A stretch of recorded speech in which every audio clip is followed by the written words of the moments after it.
Como centro nosotros nos enfocamos en el trabajo. Aquí podemos ver algunas fotografías de lo que se realiza diariamente. En el caso de la medicina veterinaria es una de las oportunidades que nos ha dado el estar trabajando con las especies, donde se les lleva un control muy minucioso de lo que es la bioseguridad de estas especies. Prácticamente las poblaciones han sido disminuidas, en algunas especies prácticamente ya no se les encuentra, entonces eso ha dificultado más el trabajo del manejo ex situ. Sin embargo, hemos logrado obtener resultados alentadores en cuanto a la reproducción de ciertas especies de esta familia.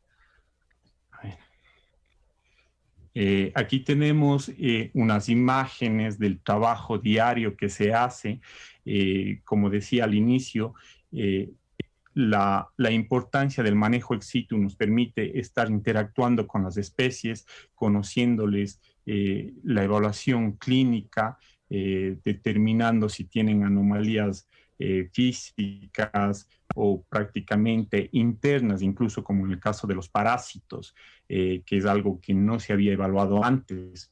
Y enfermedades como quitridiomicosis son evaluadas a través de hisopados y análisis en laboratorio. También precisamente para este tipo de enfermedades lo que se hace son generar baños de itaconazol, que son antifúngicos que nosotros utilizamos para curar a las especies que tienen esta anomalía. Bien, hasta ahí el trabajo que nosotros hemos realizado como Centro de Conservación de Anfibios. Sin embargo, nosotros dentro del Biocorredor estamos participando dentro de la mesa con especialistas de anfibios y pues lo que hemos logrado hacer es prácticamente un diagnóstico muy general, digamos así, de las amenazas que están siendo objeto los anfibios del biocorredor. Dentro de eso tenemos destrucción y deterioro de hábitats naturales, tenemos los efectos de la fragmentación también. Consideremos que los anfibios, a diferencia de grandes vertebrados, tienen su propia restricción de espacio. Entonces, para ellos, prácticamente un árbol, una bromelia representa su microhábitat. Entonces, al momento de talarlo, no es necesario generar la carretera para provocar el impacto en los anfibios, sino simplemente a ese nivel de microhábitat, ¿no? Entonces, igual, los efectos de la fragmentación ha provocado más luz que entra a los bosques o a los parches donde estaban o donde están los anfibios, provocándoles desecamientos, ¿sí? La introducción de especies exóticas es otro punto muy crítico en la conservación de los anfibios. Prácticamente la trucha está introducida en todo el biocorredor y esto ha provocado que los anfibios sean depredados en sus estadios iniciales, como en puesta de huevos o larvas. También hay otras especies de anfibios que han sido introducidos al país, como la rana toro o la rana de uñas, la rana africana, que ya se ve incluso en poblaciones naturales.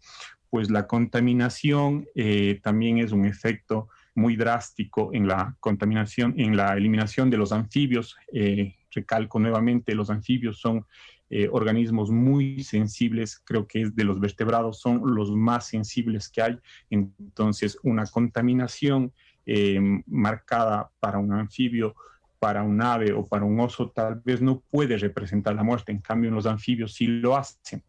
Y pues hablemos también del cambio climático, que es algo que en ellos afecta directamente a su desarrollo, ¿no?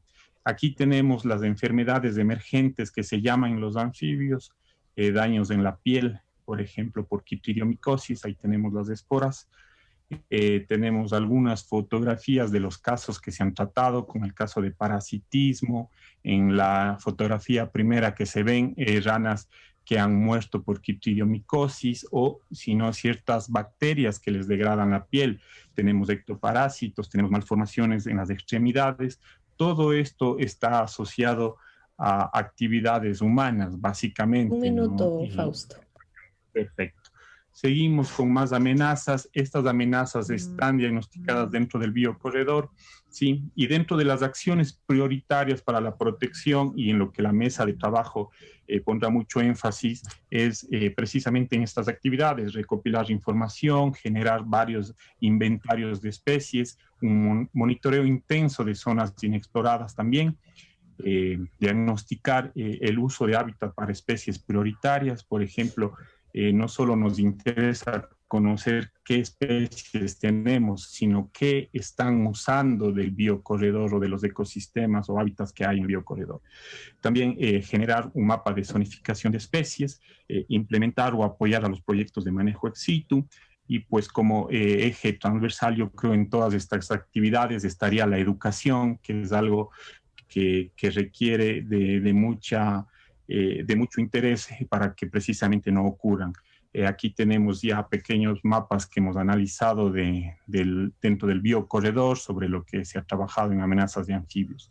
Y para finalizar esto también que quiero darles a conocer, pues los anfibios también deben estar conectados. Este es un esquema de cómo se podría trabajar en zonas húmedas, en las zonas céntricas de humedales, y que los anfibios también requieren esa conectividad, no tal vez a gran escala, ¿no? Como un oso, pero sí requieren al menos cambiar o pasarse de un lugar húmedo, que es su zona de reproducción, a lugares con mayor presencia de otras especies. Eso nada más, yo creo que fui muy concreto en todo esto. Muchas gracias.